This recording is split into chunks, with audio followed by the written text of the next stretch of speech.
She canceled. Red flag.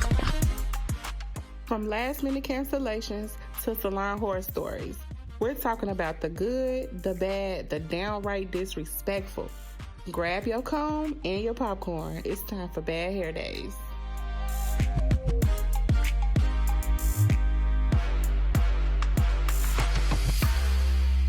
Welcome to Bad Hair Days, the podcast where the edges are thin, the excuses are thick, and the tea is always hot. I mean, let's be real. Most of us have already been there.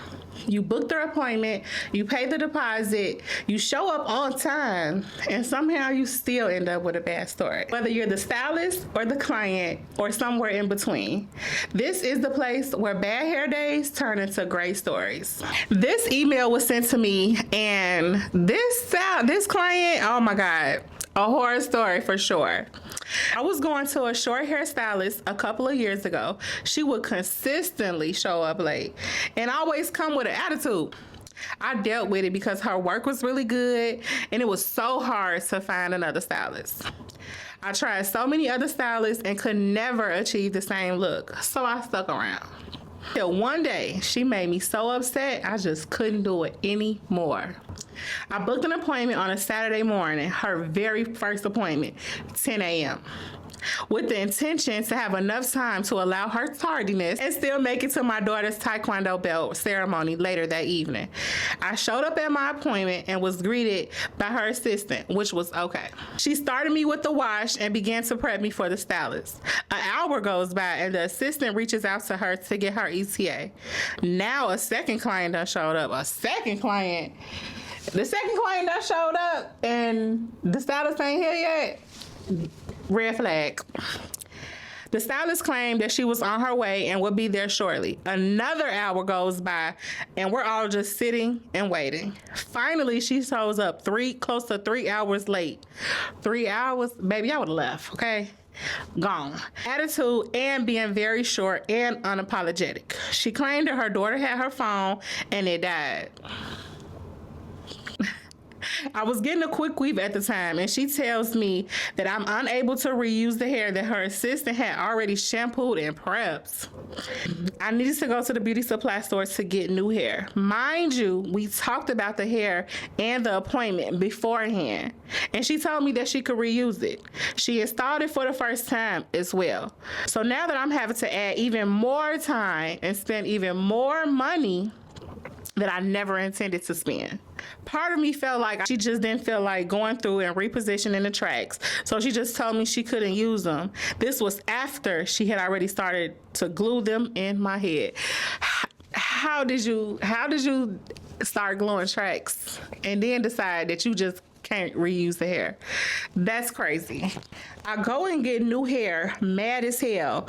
I'm already molded down with the cap on and everything. I get back and have to wait for her to finish up with someone in the chair. She senses my frustration and proceeds to try to have a normal conversation with me, but I'm quiet and super short because I'm like 5 seconds from knocking all this shit over in the shop. Come on, hey. Please don't knock nothing over, please.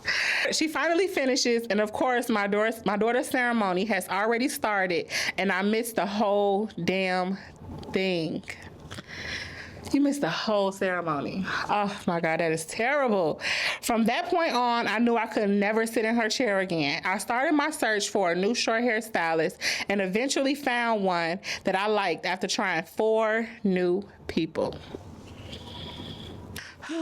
Where do I begin? The fact that she showed up and she was unapologetic, that's the first red flag. The second red flag, you having to go get new hair. How is it that you have to go get new hair when she had already agreed to use the hair that you already had? To me, that's crazy. The third red flag was when she came back and had to wait until the other lady got out the chair. I feel like with her being the first client in that moment, at that moment, she was probably already waiting about 4 hours. Why wouldn't you try to accommodate her or at least try to move things along in a better fashion? I get wanting to start on your client while she went to the hair store, because again, as a stylist, time is everything. But when she came back from the hair store, I hate to say it, but in that moment, the stylist probably should have sat the other client to the side, finished doing her, since she had already started gluing the tracks. Don't forget that she already started gluing the tracks. So in that moment, she got two different kind of hair. Oh man, that is crazy. What I think should have done differently from the start, being 3 hours late, I get it. You know, as stylists, we are human too. So I can understand being late sometimes. However, 3 hours late is excessive. And then when you show up 3 hours late, come with a smile. Come with some apologies, because at this moment, the clients, you have to know your clients are upset. Nobody has the time to just sit around and wait. This is not the early 2000s. We not waiting in the shop 6-7 hours for a service, for a simple quick weave. That's completely unacceptable. And then, like I said, come with a smile and some apologies. Hey, girl, I'm sorry. I apologize. And I don't even know if she didn't say in the email if the girl took off anything for the service for being 3 hours late. In that moment, I would have definitely took off something, just to show the client that I apologize. So I feel like she should have definitely been more apologetic. The fact that she came in with the attitude and was short kind of shows like maybe she's a little burnt out. Maybe she's tired of doing hair. That's what it seemed like to me. Aside from definitely, being late, I feel like it's important. And I know me, myself, to keep it real, I have been late a time or two. However, nonetheless, I come with a smile. I come with apologies, and I take stuff off. They teach you in cosmetology school that you are supposed to get there before your client. And that way you have time to set up, you have time to wipe things down, disinfect your chair, get your station ready. If you are doing a sew-in, get your needles threaded, and just be ready for the client. You're going to get rescheduled. But see, in that moment, clients don't want to reschedule. They be wanting their hair done, right? She canceled. She did a no call, no show. Okay, the stylist did a no call, no show on the client. But nah, for real. This story is crazy. I honestly feel like it's sad because she missed her daughter's ceremony. It's important that you are present at your kids' events. Like, that's just unacceptable.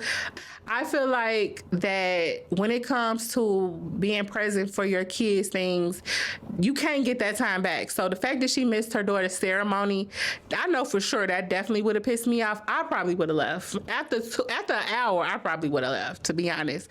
And that could be because I'm a stylist and I would never be 2-3 hours late for nothing. If I'm 3 hours late, I'm just gonna have to cancel you because that means something came up.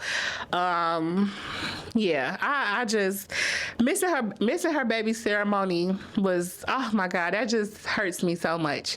But if you are someone, whether you are a client or a stylist, and you have a bad horror story, please email me at badhairdays@gmail.com.